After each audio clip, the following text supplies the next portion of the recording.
In the 2.5 years that I've been running my own business, I have made quite a few mistakes, and today I wanted to talk about them so that you don't have to repeat them. Hi, my name is Masha. I'm an entrepreneur and a work in progress, just like everybody else is. Admitting to your failures and mistakes can be difficult, especially doing so publicly on social media, but I don't want you to repeat my mistakes. I want you to learn from them. So I decided to create this video talking about my mistakes so that you don't have to repeat them. And if you're new to this channel, make sure that you click that subscribe button and turn on bell notifications not to miss out on any new videos that are coming up. Most people see failure as something embarrassing, something that they're shameful of, something that they don't want to admit to. But I don't think that it should be treated that way, because failure allows us to learn. It's all a work in progress. We're all learning every single day, and failure just helps us learn faster. Essentially, that's how I see it. And I really believe that admitting your own mistakes and admitting your failures is the first step to learning from them. Would you agree with that? Let me know in the comments. So today, by admitting these mistakes, I am starting my learning journey from them.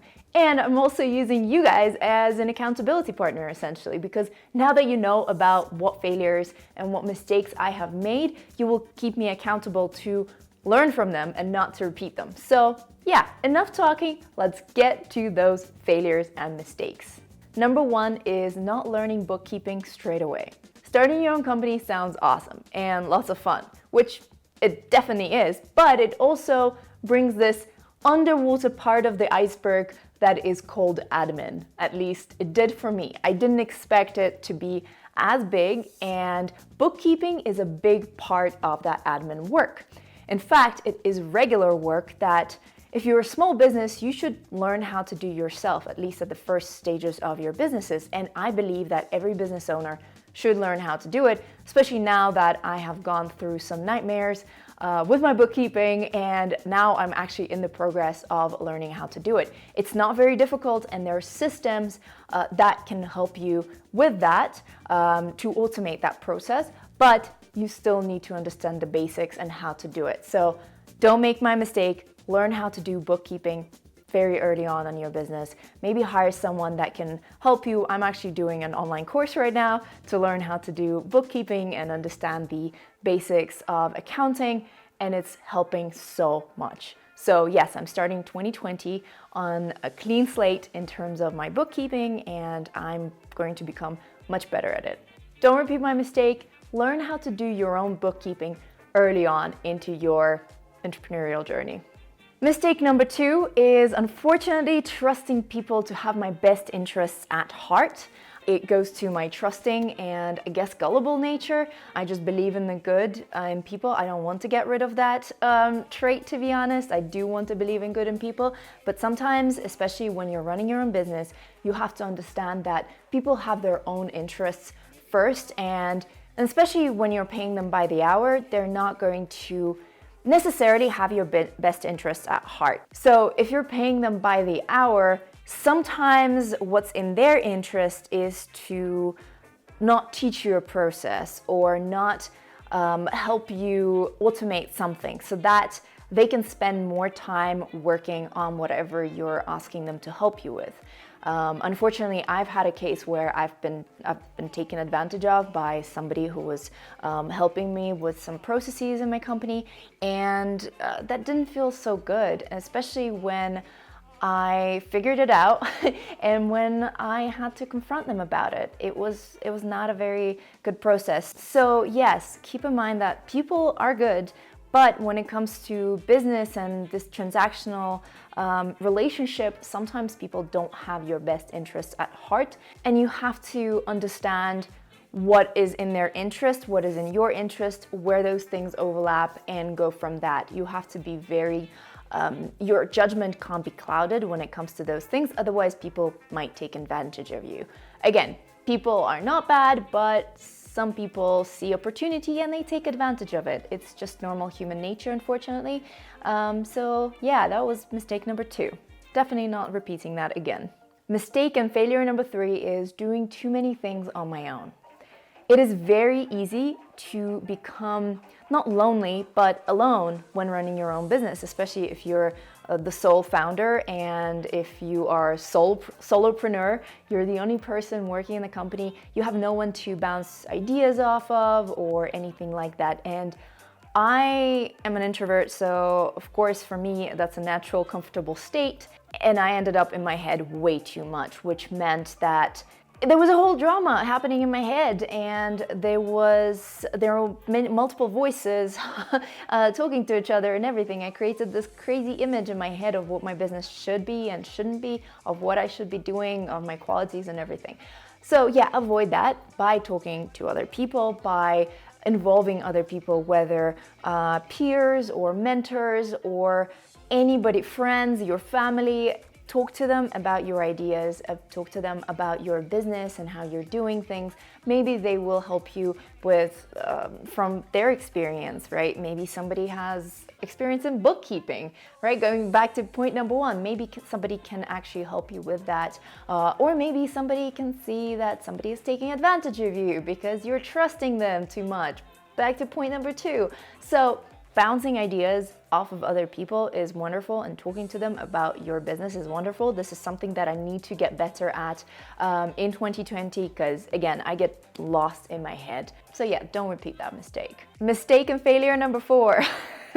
Subscribing to too much software and forgetting to cancel it. Raise your hand if you've done that personally or professionally. There's so many accounts that I have created, and sometimes I just forgot. I started the free trial, had to enter my credit card details, and just forgot that I ever did that, and therefore got charged for a month or 2 until I noticed. Obviously, don't do that. Try to remember, try to set calendar deadlines for yourself. That's what I started doing whenever I start a free trial or anything. I create a calendar event just a few days before that payment is due, and I make sure that I remind myself to cancel that.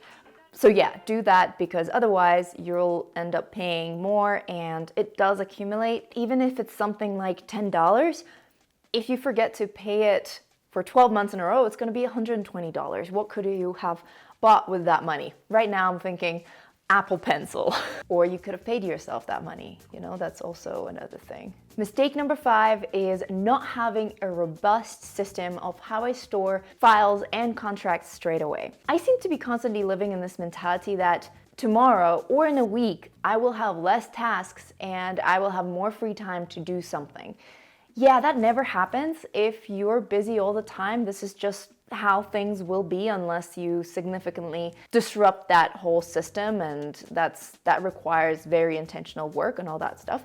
But just going along with your with the flow of how you work, you're not going to have more time down the line. At least you're just constantly going to be living in that mentality that tomorrow I'll have less things to do, I can sort this out. Don't put things that you can do today towards tomorrow or the next week or the next month, because especially when it comes to organizing your files and documents and invoices and contracts, you need to have a system straight away. And I didn't do that because I had that mentality, and now I'm kind of sitting down and sorting all of that stuff out. It's a pain in the butt to remember when things were, and kind of luckily I don't have a lot of data to go through, but still it's enough to give me a huge headache and just bore me.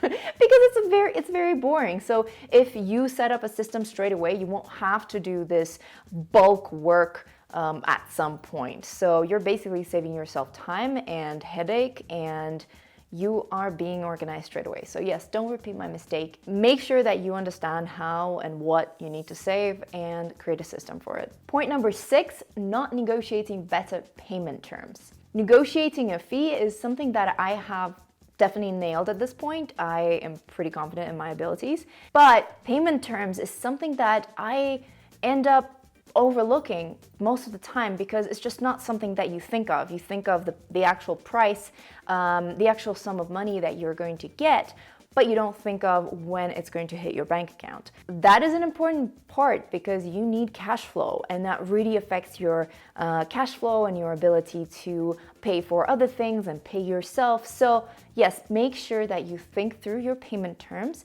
and negotiate them along with the actual fee that you're going to charge whoever you're working with. So yes, payment terms, very important. Don't repeat my mistake, negotiate them straight away and think of them straight away. Number 7 is not learning how to delegate early on. I am a control freak.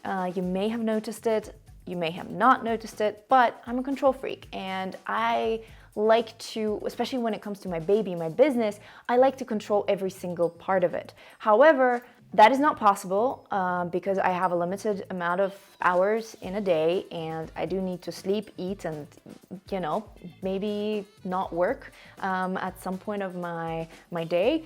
But because I'm controlling every single stage, every single process, I end up having a humongous to-do list that I don't need to have. Also, I have to understand that some people are better at graphics than me, some people are better at video editing than me, or something else like that, and I need to trust them with the process. Obviously, I need to tell them what is the final result that I want and train them and all that stuff, but delegating is so important because it allows you to have a life and potentially have a better quality product at the end of the day because you're giving it to a professional. Of course, again, you have to create expectations on what you want and all that stuff. I need to get better at it. I am already delegating some stuff in my business. That was my big thing for 2019, to learn how to do it because I was really bad at it. I was just not letting go of that control. Now I am delegating some parts of my business, and it has been a learning experience, and I'm still learning how to do it. I'm definitely not good at it, but I'm learning. So yes, start learning how to delegate things earlier on. You can get a virtual assistant. There's so many different websites that where you can just hire work for per hour. So for example, the first one that comes to mind is Upwork. There's also Fiverr, for example. That website allows you to outsource little things like your logo or some graphics. I've outsourced some graphics. Actually, the ones that you will see on my banner, they came from Fiverr. I'm learning. I'm telling you, I'm learning. But I want you to learn earlier than I did, not like a year and a half into your business, but basically almost straight away. Of course, you need to have money to pay for these things, and at the beginning, maybe it's easier to do things yourself, but once you start generating revenue, start learning how to outsource and delegate, because it is a very, very important skill for any business owner, unless you don't like sleeping or hanging out with friends or eating or just having a life in general. Point number 8 is always working. It goes back to point number 7 with I'm still learning how to delegate, and I do too much in my business right now.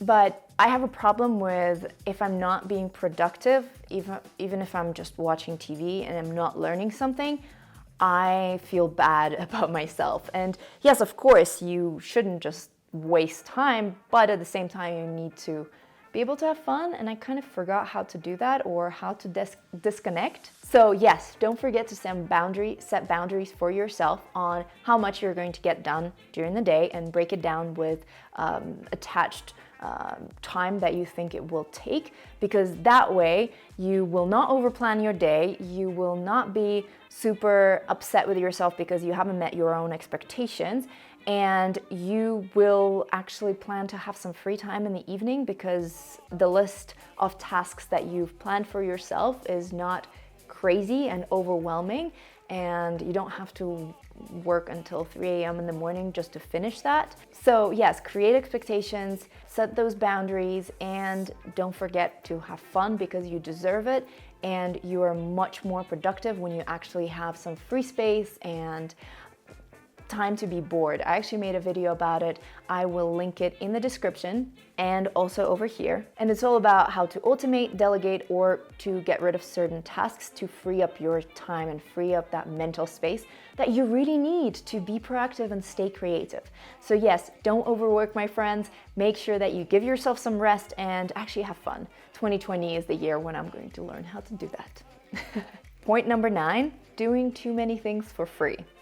I'm a yes person, so if somebody would come to me with a request, I would normally respond with, yeah, sure, I can help you. Because I want to help everyone, right? But my time is not infinite, unfortunately, so I have to be more protective over it. And I've learned how to say no already in 2019. That was a big achievement of mine. But now I have to really think about, yes, I can help this person, but what is the opportunity cost of my time, and also can I charge them, because it can be a free consultation that otherwise people get paid for. So if you are in the same situation, or if you want to avoid that sort of situation, what I would recommend is finding patterns in the requests that you're having.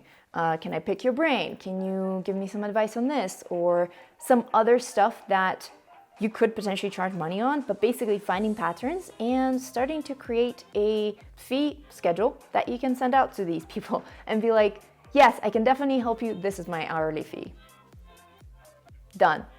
2020, I'm coming for you. I'm gonna start getting paid for some of these things that I already do for free because I should. And finally, mistake number 10 is avoiding conflict and not demanding transparency from some people.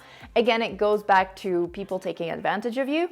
And when you do realize that, how do you go about it? So I have decided that from now on, I will, if I have any doubts about someone's service, I will for sure demand transparency and like hourly breakdown or whatever it may be. And I will stop trying to avoid conflict, not because I want to fight with people, but because sometimes by avoiding conflict, I'm enabling that behavior. So I will stop doing that. I will potentially rehearse some lines on how I can respond in certain situations, because that really helps. I'll actually make a video about that, like this video, if you would like a video about that actually, and let me know in the comments.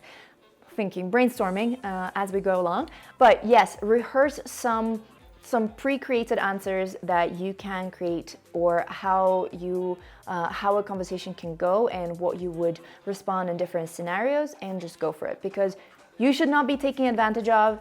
Avoiding confrontation or conflict is not a good strategy when it comes to running your business, because you deserve transparency. You deserve people to treat you with respect and fairness. So yes, stop avoiding conflict, demand transparency, and demand to be treated fairly.